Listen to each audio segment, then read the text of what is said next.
6 years and 1 day after Hitler invaded Poland, Japan signed the Instrument of Surrender. September 2nd, 1945.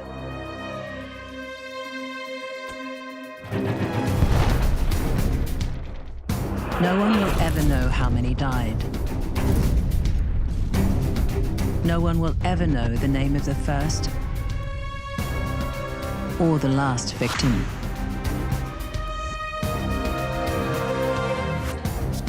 But they are the story of the Second World War. Not the tanks that could not move, or the planes that could not fly, or the ships that could not sail without them. War is about people, in uniform or not. People in cities, villages, jungles. Strangers as allies. Neighbors as enemies. Hundreds of millions of people, for whom for 6 years and 1 day, there was hell on earth.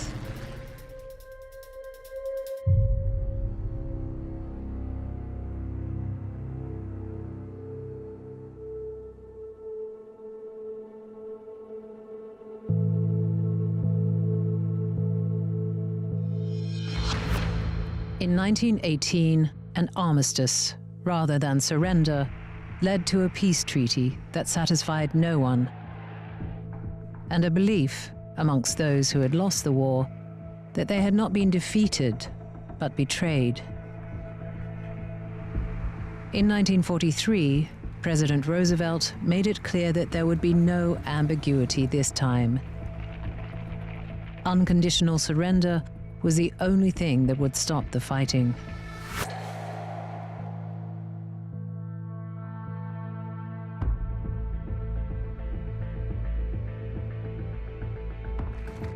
The day before the Casablanca conference, at which Roosevelt announced his insistence on unconditional surrender, a decree was published in Berlin. Führer decree on the full employment of men and women in the defense of the Reich. It has become known as the Total War Decree. The following month, Joseph Goebbels was driven to the Berlin Sportpalast to deliver the Total War speech. He warned his hand-picked audience that behind the onrushing Soviet divisions, we can see the Jewish liquidation squads. Goebbels made this famous speech about total war, and he actually, for the first time, admitted that the fatherland was vulnerable, that victory wasn't an absolute certainty. He asked his audience 10 questions. He told them they were answering, especially for our enemies who are listening to us on the radio. Do you want a war more total and radical than anything we can even imagine today? Goebbels was talking about much more than material production, than industry. He was talking about the mindset of the German people as a whole. He was talking about, we're all in this together, and our fate lies together. The speech rose to its climax. Now, people, rise up and let the storm break loose. The affirmative din from the hand-picked audience continued for 20 minutes after Goebbels had left the building.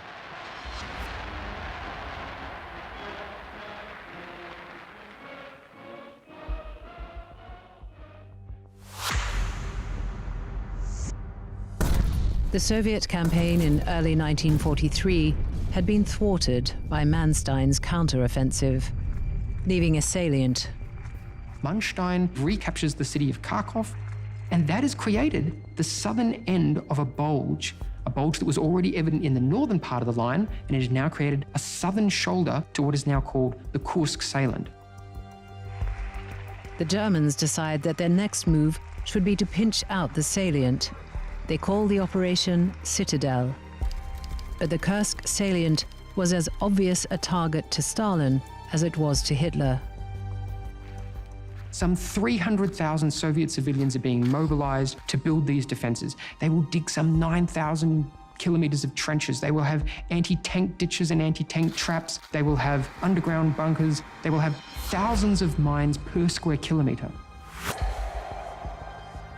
The Soviets laid 503,993 anti-tank and 439,348 anti-personnel mines before the Luftwaffe started their attack on Kursk.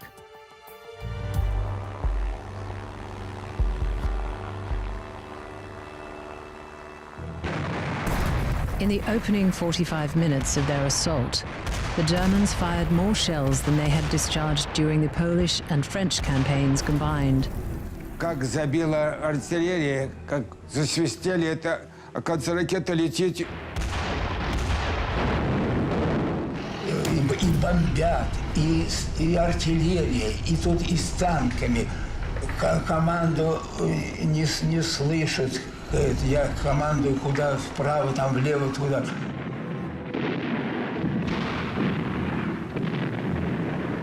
Не слышит, мы ногами там толкали их туда, и вправо, и значит влево. On the day of the offensive, July 4th, Hitler sent a message to his troops. This day, you are to take part in an offensive of such importance that the whole future of the war may depend on its outcome. Это было очень тяжелое время.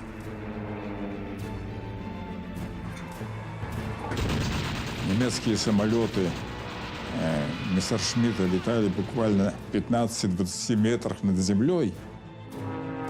Значит, чувствуешь, что немцы летят, расстреливают. Ляжешь, слышишь, как пули вспарывают землю, то впереди, то сзади. Кто-то кричит, кто-то уже не кричит и не может кричать, то есть убитый. Страшно. Бомба свистит, она свистит не видно где. А как рвутся снаряды от минометов, они сильный минометный огонь. Я уже не говорю, там автоматы, там пулеметы строчили. Пошел в атаку, его нет. Я падаю, ползу назад, он лежит, смеется лежит. Глаза, а гляжу, а живота-то нет. Все вырвано, все наружу у него.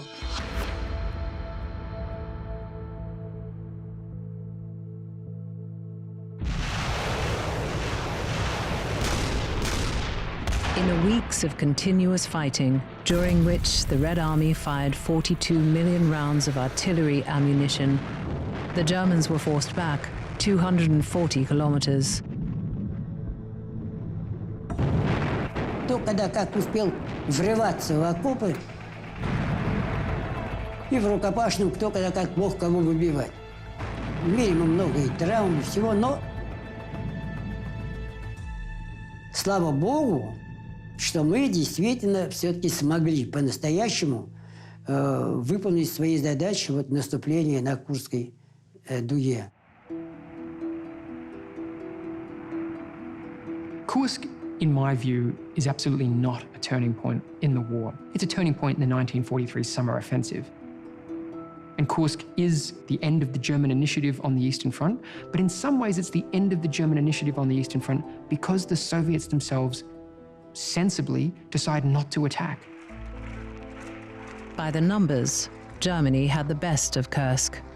Total casualties, 49,822 against the Soviet Union's 177,847. And Soviet armor lost to Germans in the ratio of 5-1. But numbers don't tell the story. Igor Grebshov was with the Soviet forces. It was probably the shortest battle as it started on the 5th of July 1943. On the 5th of August, there were fireworks.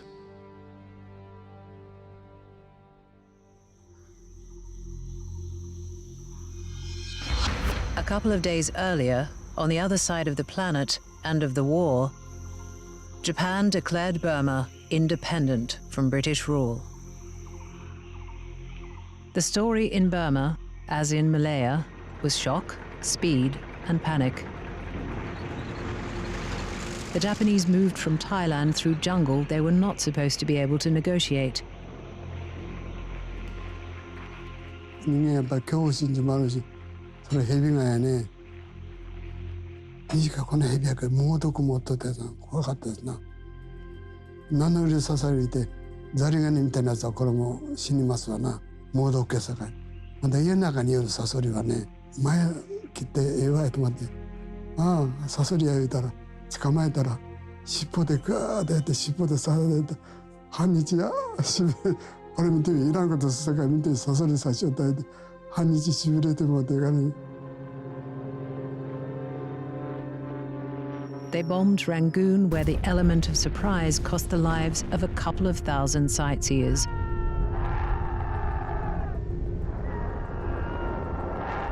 A Chinese soldier watched the remnants of the British Empire fleeing from the Japanese. Corpses on the side of the road covered in gold jewelry, but no one takes it. Someone asked a soldier to trade him a bowl of rice for gold jewelry. The soldier said, "Gold is useless." Of the women, Yu Shao said, "Their whiteness was covered by the muck." The British retreat was agonising. It was carried out over hundreds of miles of largely difficult terrain in often terrible weather, on roads clogged with hordes of refugees, and most of the equipment had to be left behind. General, later Field Marshal Slim, said of the men, They looked like scarecrows, but they looked like soldiers too. Soon there were no British troops left in Burma. Amongst the commanders, according to a British liaison officer, the general atmosphere of gloom was almost impossible to describe. And it was actually the longest retreat in the history of the British Army. And it was said to be the Road of Bones.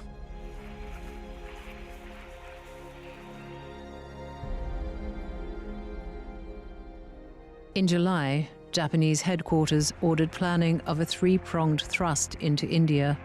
But Wavell, Commander-in-Chief India, moved first, launching the Arakan offensive in September.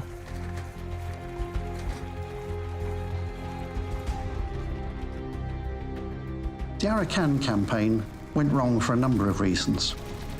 Fairly obviously, jungle warfare training hadn't reached the point where the Allies could successfully take it on. On the other hand, the Japanese were still reasonably fresh, and they could meet the attackers not only with defence, but with counterattacks.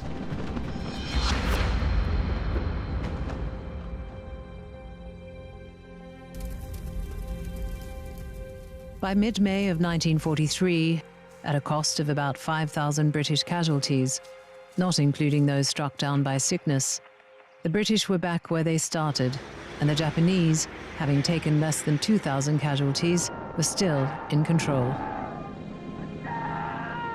It showed the need for better training, and above all, the need to create esprit, morale, a sense of optimism and confidence. These are the first newsreel pictures of this great little soldier, the man who trained British troops to live in the jungle and beat the Japanese at their own kind of fighting. No detail was too trivial for the inspection of General Wingate. He knew that in war, trivial details cost lives. The kit of a man who will live and fight for months cut off in the jungle is an all-important factor.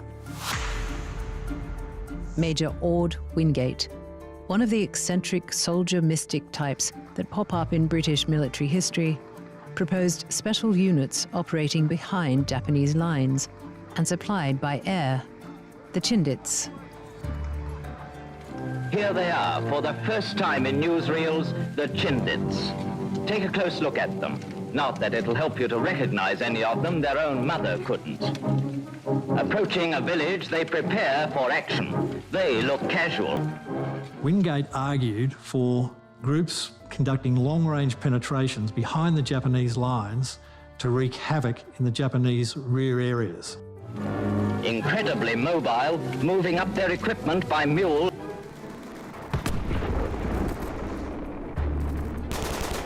The Japanese would then have to divert troops on the front line to deal with them. He called that having your hand in the enemy's bowels. It was a very radical idea that you could infiltrate forces behind Japanese lines in Burma, and they would go in like the fingers of a hand in columns, and then at certain points they would come together like a fist, attack a target, and then disperse again. Very few prisoners were taken for the simple reason that mobile Chindik columns behind enemy lines had no way of taking prisoners and keeping them alive, and the Japanese certainly didn't want to be taken prisoner. The first expedition crossed into Burma in mid-February and returned in late April. It had lost almost 800 of its 3,000-strong force. 600 of those who returned were unable to take any further part in the war. 2 weeks later, Ord Wingate was killed in an air crash. Wingate was very much a maverick. He had more enemies than friends in the British Army. He, of course, died, and with it, the spirit of the Chindits was very badly shaken.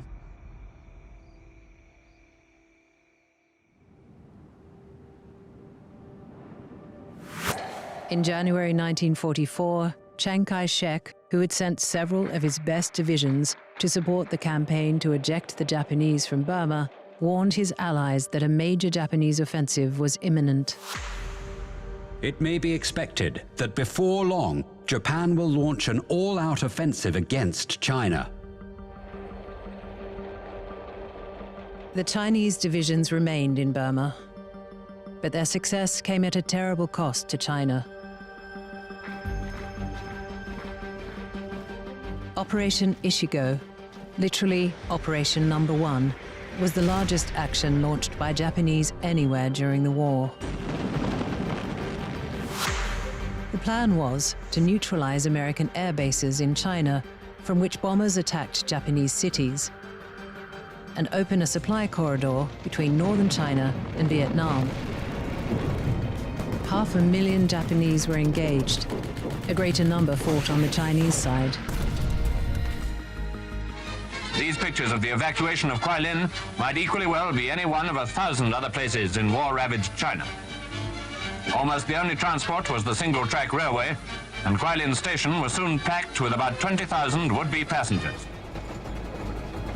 The entire Chinese defense collapsed in just 2 months. 34 Chinese divisions simply evaporated into thin air. Almost 100,000 Chinese were killed, over 60,000 Japanese. A senior Chinese officer observed, Every time the enemy sets his foot down somewhere, that place is scarred. In every corner, every house is wrecked. そうしたらね、帰ってきたらね、ここ帰ったらね、ここにね、この兄貴の写真がね、飾ってあったんですよ。これは福祉で死にましたよ。やられましたよ。A land corridor to Southeast Asia was never a possibility. And by the time of Ishigo, American aircraft were no longer dependent on Chinese bases. The only beneficiary of the campaign was the Chinese Communist Party, safely headquartered in remote Yan'an, preserving its strength for the fight that would follow the war.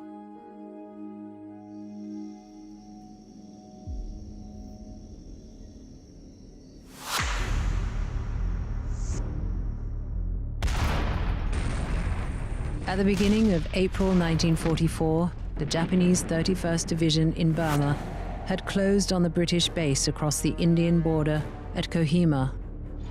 It was held by a garrison of just 2,000, which had received a last man, last bullet order. Captain Jock Young from Glasgow said, "Since my orders are to fight to the last man, I will be the last man." After 5 days of the siege, the garrison was reinforced by a battalion. A British captain said, "The whole place is one big flap." The defense held, famously at close quarters. The Japanese turned towards Impal, but the Allied response was now organized and effective.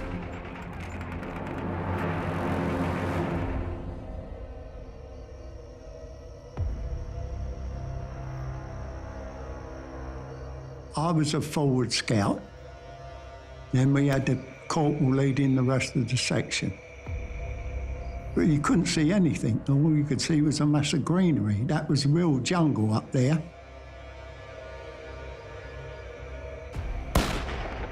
All of a sudden, the shot rang out.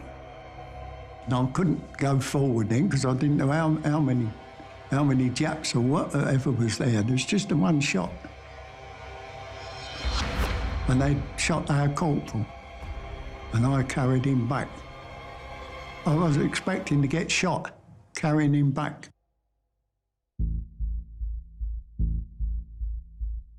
Never well supplied, the Japanese now battled an organized enemy, an almost total lack of reinforcements, and the monsoon. When we got near Rangoon, the rains came. You can't believe it, but within one night, the fields were full of water and the treetop was visible. Otherwise, the trunk was not there. So you couldn't move. This forest-covered battlefront presents every kind of problem. It's not surprising that progress is often slow when you consider the immense difficulties of supply. We existed on parachute supplies, you know. They dropped you the Russians by parachute, which the Japs never had nothing like that. So they really chased them. Then the order was, push them back. They're not going to get any more supplies. They're not going to get any medicine. So they tried to push east. The Japanese could not get the villages to give that much food. So they sometimes forced the villages. So the word went round, get out of the village if they come. The Burmese will go after them now. That you chaps, you bullied us now. They start killing some of them. So they were in a terrible state. The Japs apparently used to go for this gold teeth. They used to have gold teeth, a lot of them. You come across dead Japs, you had to search them, see what identification on them, tell who they were. And the chap that we had in the West Kents, he used to look at them and collect their teeth. He got a little bag, gold teeth. Now this is true, I'm not making this up.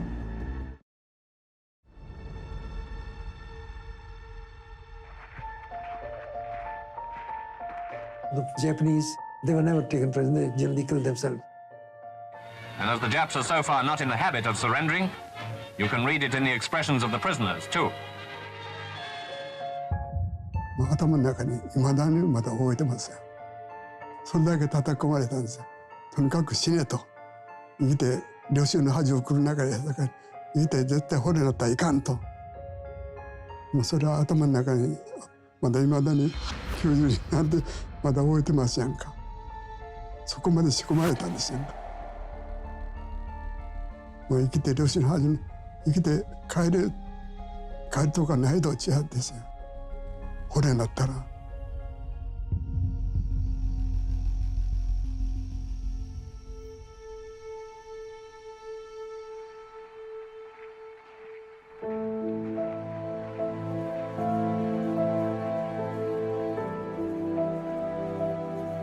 もう終戦からね、捕虜になるのを逃れてね、ほんでそれで捕まってね、ほんで一輪たち行ってね、ほんでお前ここ入れって言われて、土牢ですわな、3メートルぐらい掘ってね、各人が掘ってね、一つの門こしらえてね、もうそこを掘り込まれたら、上がれしまえ、なんぼ傾いたで、3メートルがあったら、上がれしまえ。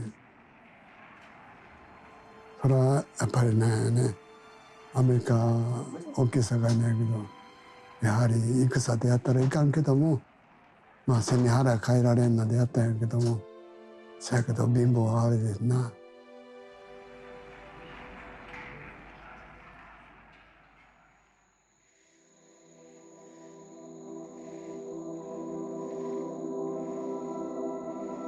The Japanese made a colossal effort to supply their army in Burma. They had surrendered control of the seas to the United States Navy, so they built a railway. Their eyes turned to a land link. There was a bit of railway at each end already, so it didn't seem too much of a problem. The Japanese succeeded in doing something that the British railway builders could not do, and that is to build a railway line that goes from western Thailand to eastern Burma. 250 miles of meter gauge track constructed in an incredibly short time, really. From Moulmein in Burma to Bangkok in Siam, they built the Railway of Death. Hundreds of thousands of Chinese, Malays, Burmese and Indians, and 25,000 Allied prisoners of war. And of those, about 12,000 prisoners died. Hundreds of thousands of civilian slaves. They won't tell you the truth, of mostly Tamil Indians and the poor Malayans and all that. If we had a bad time, they had a shocking time. They had no organisation, they had no one to lead them, no one to help them, and they died in their tens of thousands. They were at the mercy of tropical diseases. I think the death toll of Asian labourers was about 80,000. All were driven like slaves to work. They were beaten if they even paused. Some were beaten to death. They were driven to toil in the tropical sun. Men died like flies. They say a man died for every sleeper laid along this track. No chap that was there died on his own. He always had somebody beside him. You'd talk to him, you'd do everything you could for him, even though you knew you couldn't do any more for him, but you'd talk to try and comfort him and everything like that. You'll be right, mate, don't worry about it. You'll be right, you know. Most probably they knew themselves they weren't going to be right.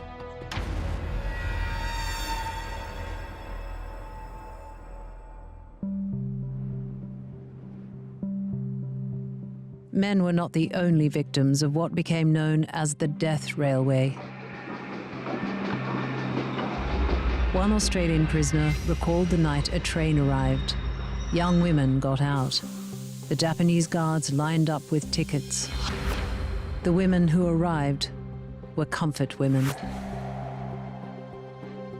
They were also prisoners of war, of what some have labeled rape warfare. They were part of the most elaborate system of sex trafficking in history. On an official basis of 20 women for every 700,000 Japanese soldiers, women from Korea, Taiwan, Indonesia, and the Philippines were enslaved in a state-controlled criminal activity. Those who survived bore witness. I was nearly killed several times. There were men who were drunk and who were brandishing swords at me while making demands for perverted sex.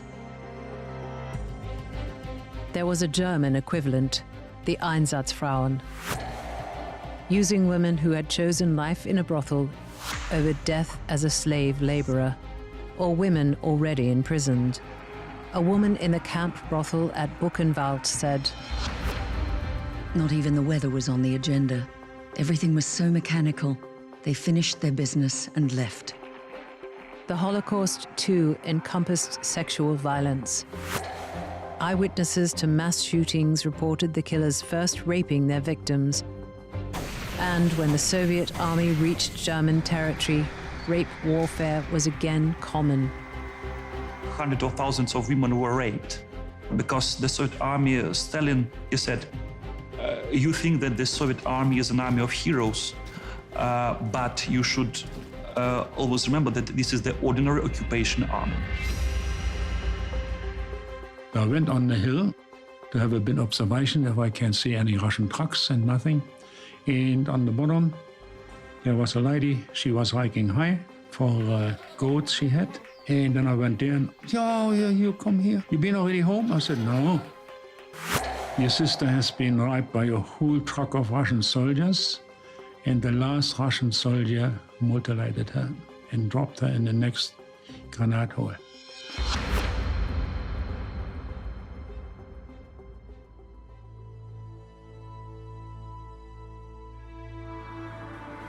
Total war is not one hell on earth, but many.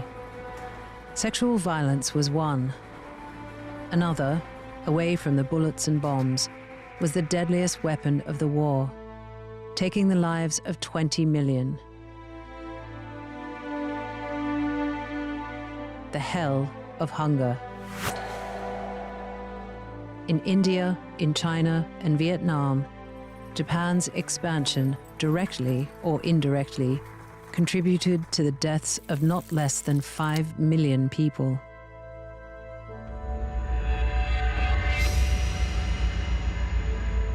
India, more famine in a land swept by starvation. The death rate, already 1,000 a week, rises. The reason for the Bengal famine, man-made or natural causes, continues to be debated. The effects do not. British efforts to deter a Japanese invasion by the destruction of food stores and of many thousands of rivercraft, along with hoarding and speculation by grain traders, are among the causes listed for the famine. But some point to the effects of a cyclone, of falling harvests, of a major crop failure in 1942. What is certain is that when Burma fell to the Japanese in the spring of 1942, India lost 15% of its rice supply, and at the beginning of 1943, faced a food crisis. Which is when Winston Churchill ordered a 60% cut in both military and civilian shipping to the Indian Ocean. He said, "There is no reason why all parts of the British Empire should not feel the pinch in the same way as the mother country has done."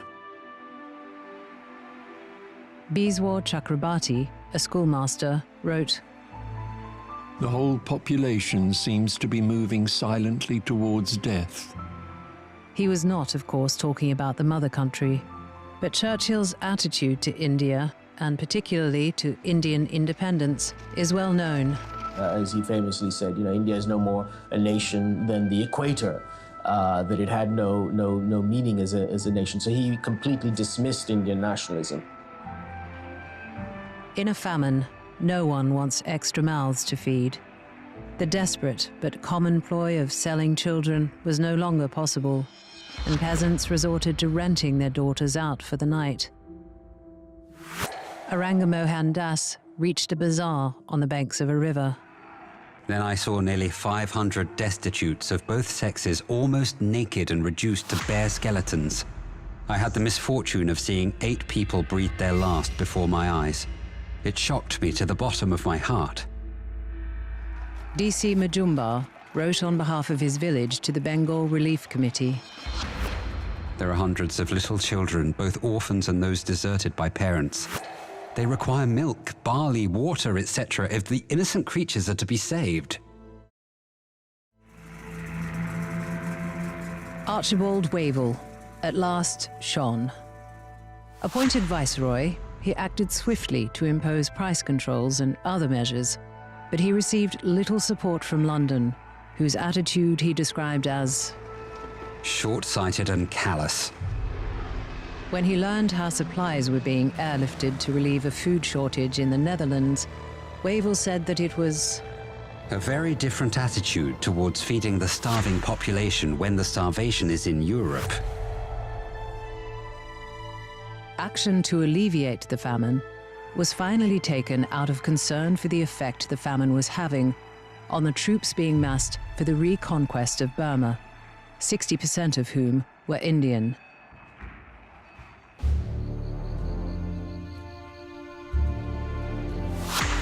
There is little controversy about another famine, the one that devastated Tonkin, the north of Vietnam. It was man-made.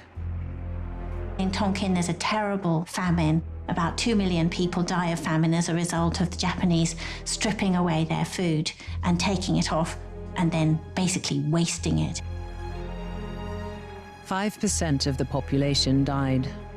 In Henan province in China, at least 2 million more starved to death. The Henan peasants endured a series of biblical afflictions: drought, frost, hail, and a plague of locusts. The harvest fell to 3/4 of its normal level and had to sustain not just the population, but 300,000 nationalist troops garrisoned on them. In February 1943, the American journalist Theodore White visited Henan. He learned from a doctor that a woman had been caught boiling her baby. When the Nationalist Army poured back through the affected areas in the face of Operation Ishigo, the peasants took revenge, disarming as many as 50,000 of their own soldiers and murdering perhaps a fifth of them. Europe, too, lost millions to starvation. By January 1942, the death rate in Greece was 2,000 a day, and infant mortality had risen to over 50%. Churchill was steadfast in refusing to allow food aid past the Royal Navy's blockade. The British Minister of State in Cairo, Oliver Littleton, telegrammed to his government, "History will, I believe, pronounce stern judgment on our policy." The final death toll in Greece was 300,000. But the Soviet Union dwarfs all of these tragedies.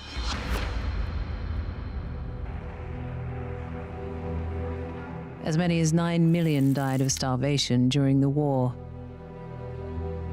Between 6 and 7 million in areas under German control, including prisoners of war. 3-4 weeks is enough to almost finish a person mentally, and then it takes probably 1 more week to kill him or her physically. And that's what we saw on Eastern Front. They didn't care about nutrition, didn't care about shelter.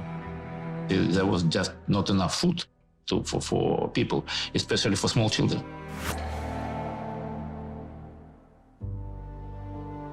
Those who die of hunger are one statistic. Those who survive with development compromised by malnutrition or who die from diseases associated with famine are another. Their number is unknown.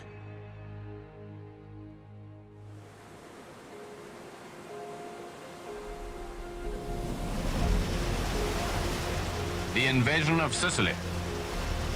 Just part of the biggest invasion armada in history.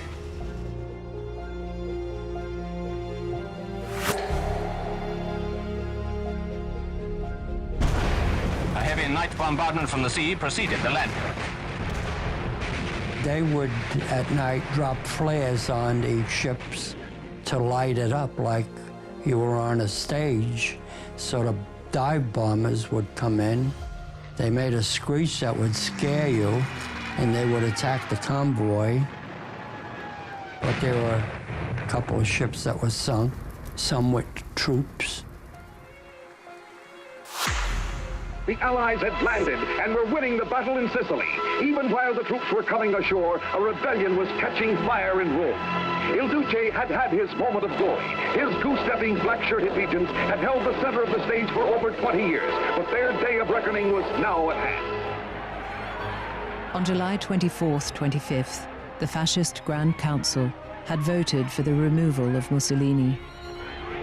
They voted 19-7, and such was his level of psychological protection that he didn't quite register what had happened. He went home, went to sleep, and he came back to the office the next morning as though nothing had happened.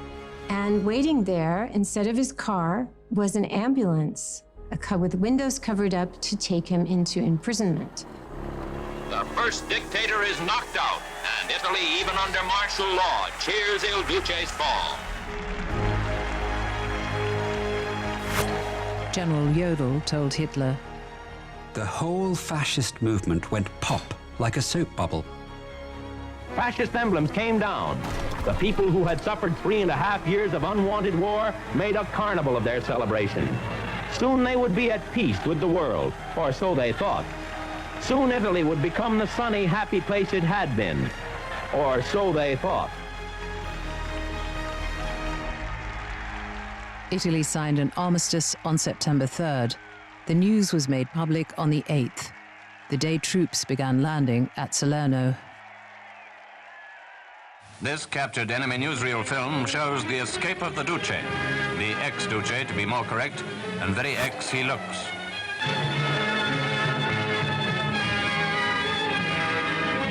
German paratroops rescued him from captivity in Italy, and a German plane flew him to Hitler's headquarters. After meeting Hitler, Il Duce returned to Italy as head of a puppet regime based at the small town of Salo on Lake Garda. Hitler ordered a staged withdrawal up the Italian peninsula, based on a succession of well-prepared defensive positions. The first was the Gustav Line, halfway between Naples and Rome. The Germans came in force, and we opened fire on them, and the battle started.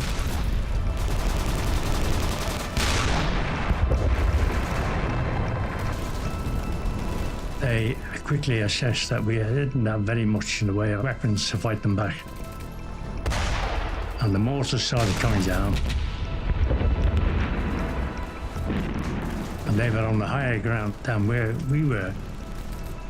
They gave us a very, very rough time. At one stage, they were that close to us. A German officer walked through with his map board, and he was shouting about A Company or something, and he passed not very far from me until he was shot. But he didn't know where he was. He thought he was amongst his own people. So that's how close they got. The Allies launched 5 offensives against the Gustav Line, anchored at Monte Cassino between October 12, 1943 and January 17, 1944, and 4 more from February 2nd to May 17th, against the monastery itself.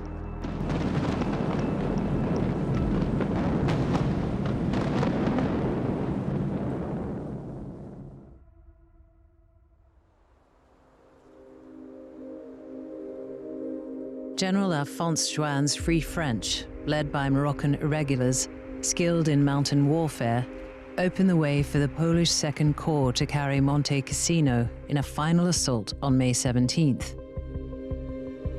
With my friend, I explored the area at night, and we found German helmets, and with German helmets, we pretended to be Germans. They asked questions, and we would say, jawohl, jawohl. And there were 12 cement bunkers with 1 window each, from which they were shooting. We managed to disable them by throwing grenades into the bunkers. And that's why we managed to destroy them. American armor and British infantry finally moved forward on May 23rd, the same day that the bottled-up forces broke out of the Anzio beachhead. The Anzio landing, an attempt to outflank the Gustav Line, had gone in on January 22nd. Operation Shingle on the surface was a really good idea. The idea was to land on the coast and outflank the Gustav Line, which the Germans were holding in the south of Italy. Major General P. Lucas had a beachhead 24 kilometers wide and 12 deep, with armor ashore by the 24th. By then, the Germans had brought up 6 divisions to oppose him. He was focused on building up his beachhead, rather than advancing from it. He sat on the beach and entrenched. which essentially was the correct thing to do. But of course, it wasn't what was wanted, which was a quick, rapid advance inland. In late February, General Lucas was replaced. On May 11th, the Allies launched Diadem, a major offensive towards Rome.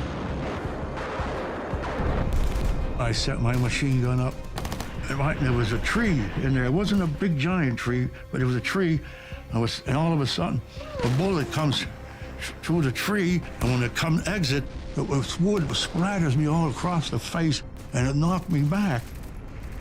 You know, and I'm like, oh, they treated me, wanted to give me, put me in for a Purple Heart, and I said, oh, no, no, no, I don't want that. I don't want my people to get no telegram, you know?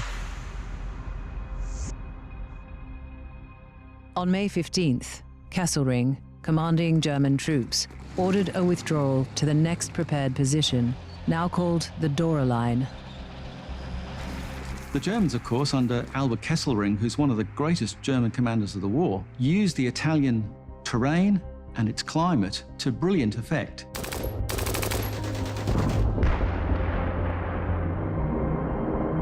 And all of a sudden, these Germans were flying over us, dropping pamphlets. 10th Mountain Division, welcome. You will be all killed. You will never come back alive to your country. Puts scare into you.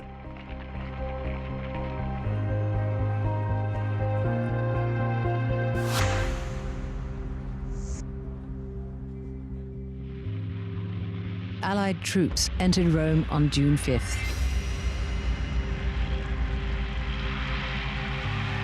It was not the triumphal progress they had dreamed.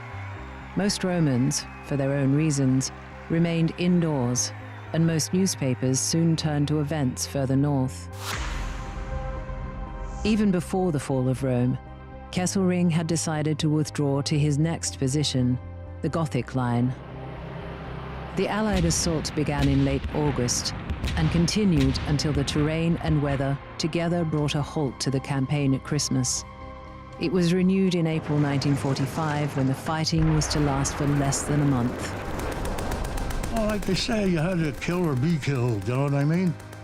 I remember this German bunker that must have been hit with an artillery shell, and this German was yelling for help. One of the guys going with a grenade, he pulls a pin and throws it right in there. Boom. And everything was quiet. I tried to stop him, you know, but maybe he was, in a way, he was right.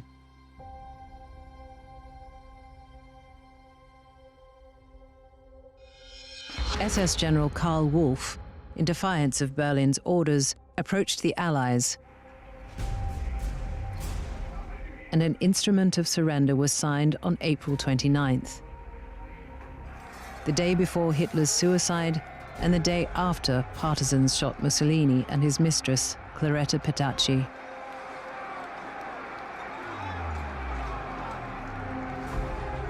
As the war blazed through its last act, in Western Europe, on the Eastern Front, and with the Allies moving closer and closer to Japan's home islands, the price to be paid soared beyond imagination.